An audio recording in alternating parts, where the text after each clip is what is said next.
God exists, Tuhan ada. Kenapa Tuhan tidak pernah menunjukkan dirinya agar tidak ada kaum ateis, tidak ada perdebatan mana?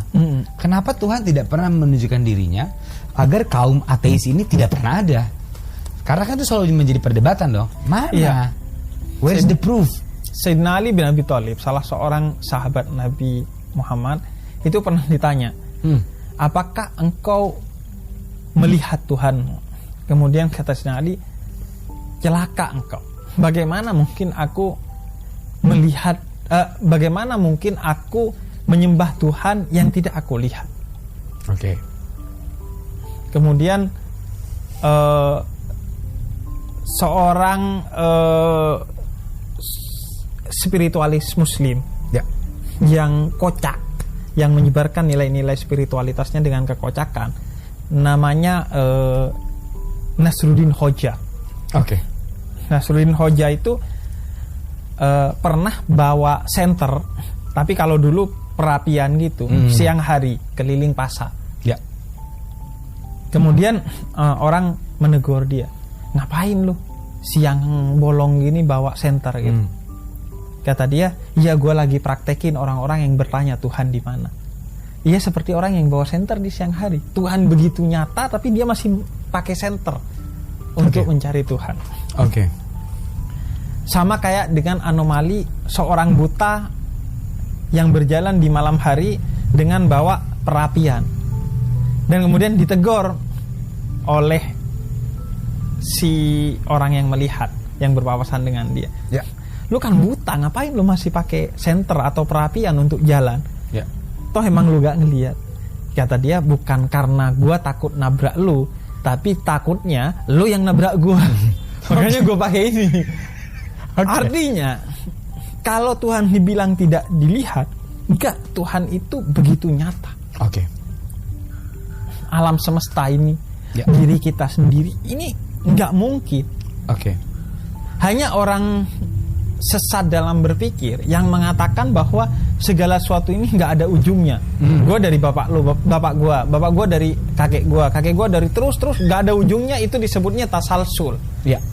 Sesuatu yang tidak ada ujungnya, dan itu irasional, tidak masuk akal. Kenapa tidak masuk akal? Kalau kita berdebat dengan seorang ateis, pasti masuk akal dong. Karena seateis-ateisnya orang, pasti dia harus hukum akal itu menyebutkan ada akhirnya. Hanya saja mereka berdebat soal apa akhirnya. Ada yang mengatakan, oh ini Big Bang. Oh ini Tuhan yang menciptakan. Kan perbedaannya dua itu. Ya. Ada sesuatu ini by design, atau sesuatu ini yang bersifat ya ada begitu saja gitu. Nah, gua meyakini tidak masuk akal, mustahil sesuatu itu ada dari ketiadaan. By design harusnya. Pasti. Entah itu melalui Big Bang dan lain sebagainya, itu kita berbicara teknisnya. Tapi bahwa segala sesuatu itu diciptakan dari yang ada. Makanya di dalam Al-Quran disebutkan, kemanapun kamu melihat, di sana wajah Tuhan. Maka dalam segala sesuatu ini seharusnya menyebabkan kita semakin berkata subhanallah, maha suci Tuhan kalau dalam Islam. Makanya ketika lu melihat alam semesta, itu dituntut untuk berzikir kepada Tuhan. Berzikir bukan hanya menyebut, tapi menyadari bahwa segala ini mustahil diciptakan tanpa oleh Tuhan. Iya. Sama dengan seorang ateis mendebat seorang teis. Kemudian dia janjian, besok kita ketemu untuk debat, disaksikan masyarakat. Kalau lo kalah, lo jadi ateis. Kalau gua kalah, gua jadi teis.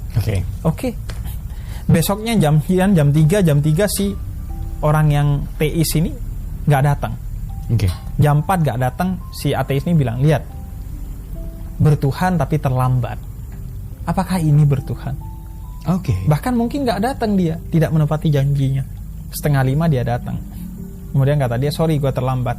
Kenapa terlambat? Tadi gue mau nyebrang sungai, kesini gue harus nyebrang sungai, gak ada perahu. Terus kata si ateis, gimana dong? Akhirnya gue duduk-duduk aja pinggir sungai.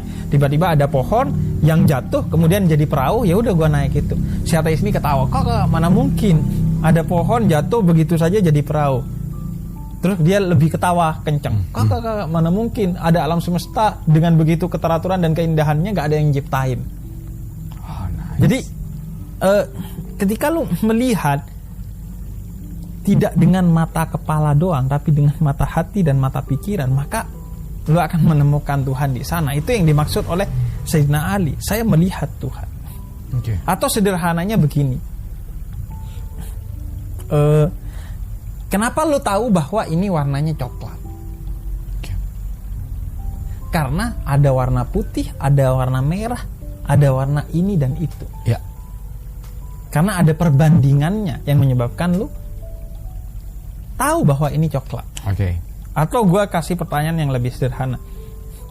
Orang buta itu melihat warna apa? Tidak melihat apapun. Tapi warna yang dia lihat Hitam. hitam. Ya. Apakah dia tahu warna hitam jika dia dari kecil seorang yang buta? Enggak dong. Enggak. Karena dia gak pernah melihat warna putih. Maka begitu juga Tuhan.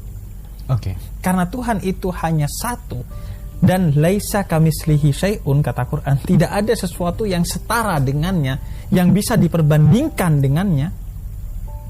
Maka semua ini sebenarnya cahaya Tuhan, tapi lu gak paham karena lu gak pernah melihat perbandingan yang lain dari Tuhan. Lu gak pernah melihat Tuhan yang lain. Karena Tuhan itu Esa, maka lu menganggap semua ini bukan Tuhan. Padahal semua ini adalah manifestasi dari Tuhan. Sehingga gua katakan, susahnya menjelaskan Tuhan kepada seseorang yang tidak bertuhan adalah seperti susahnya menjelaskan